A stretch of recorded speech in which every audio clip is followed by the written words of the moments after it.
warahmatullahi wabarakatuh. Halo teman-teman, salam sehat. Perkenalkan, nama saya Inka Citra Maharani dari Kampus Poltekkes Kemenkes Jakarta 3, Program Studi D4 Promosi Kesehatan Tingkat 1. Di sini saya dan teman-teman dari kelompok 6 akan mengupas tuntas tentang penyakit mental yang sedang marak di Indonesia, khususnya yang dialami para remaja di Indonesia. Penyakit mental apa sih yang akan dibahas oleh kelompok 6? Ya, penyakit mental yang bernama anxiety disorder atau yang biasa kita kenal dengan gangguan kecemasan. Tujuan pembuatan video ini adalah untuk memenuhi tugas mata kuliah dasar-dasar ilmu penyakit. Yuk, langsung aja kita ke pembahasan anxiety disorder atau gangguan kecemasan. Check it out!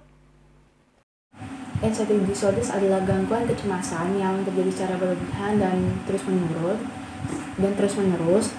sehingga nantinya kecemasan ini tuh bisa mengganggu kegiatan sehari-hari kita dan aktivitas kita sehari-hari karena sekian waktu anxiety disorders ini dapat terjadi semakin memburuk. Saya di sini akan menyebutkan beberapa gejala anxiety disorder. Munculnya rasa cemas karena harus berhadapan dengan situasi atau keadaan yang dianggap dapat menimbulkan stres adalah hal yang normal. Orang yang cemas biasanya akan merasakan gejala-gejala berikut ini. Yang pertama, gelisah, gugup, dan tegang. Yang kedua, detak jantung cepat. Yang ketiga, napas cepat. Yang keempat, gemetaran.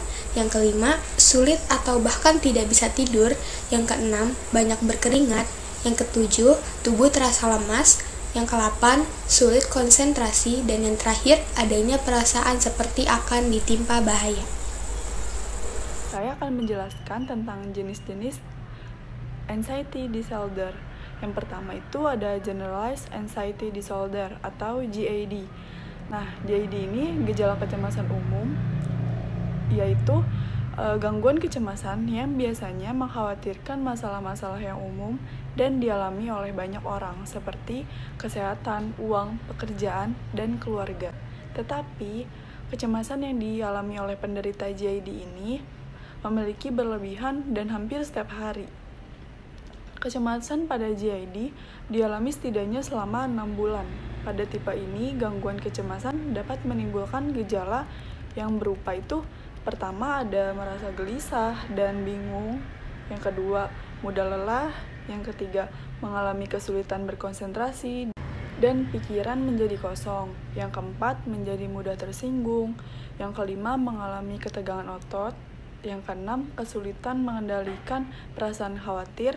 Dan yang terakhir, ada mengalami masalah tidur, gelisah, atau kualitas tidur menjadi berkurang. Nah, yang kedua itu ada panic disorder. Panic disorder itu biasanya sering mengalami panic attack atau serangan panik. Peristiwa panic attack merupakan waktu di mana seseorang mengalami ketakutan intens yang datang secara tiba-tiba berulang. Serangan panik datang dengan cepat dan bisa berlangsung dalam beberapa menit atau lebih. Serangan dapat secara tidak terduga dan Nah, jenis yang ketiga itu ada fobia. Orang yang fobia sangat takut pada sesuatu yang seperti barang, hewan, atau peristiwa. Ketakutan dapat berupa ketakutan laba-laba, barang, pergi ke tempat ramai, terbang, atau berada di dalam situasi sosial atau dikenal sebagai kecemasan sosial. Orang dengan fobia ini biasanya akan mengalami gejala ketika ia bertemu oleh fobianya itu, contohnya seperti memiliki kekhawatiran yang tidak rasional atau berlebihan terhadap objek, suatu, atau situasi. Menghindari objek atau situasi yang ditakuti, merasa cemas ketika menghadapi objek atau situasi yang ditakuti. Saya di sini akan menjelaskan 3 jenis penyakit anxiety disorder. Yang pertama itu ada OCD atau Obsessive Compulsive Disorder. OCD ini biasanya ditandai dengan obsesi atau perilaku berulang. Perilaku berulang seperti membersihkan tangan atau mencuci tangan, menghitung, memeriksa, atau membersihkan yang sering dilakukan untuk meminimalisir kejadian buruk nantinya. Lalu yang kedua ada post trauma stress disorder atau yang biasa dikenal PTSD. Gangguan kecemasan ini biasanya berkembang akibat penderita mengalami kejadian atau peristiwa buruk yang bisa mengancam jiwa atau mengancam dirinya, seperti kecelakaan, terus ada bencana alam, terus kekerasan pribadi. Lalu yang ketiga ada gangguan panik.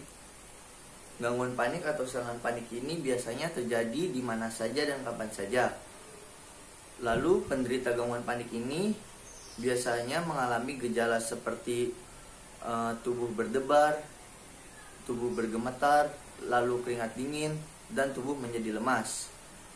Selain itu, penderita gangguan panik ini biasanya tidak bisa memprediksi kapan serangan panik ini terjadi.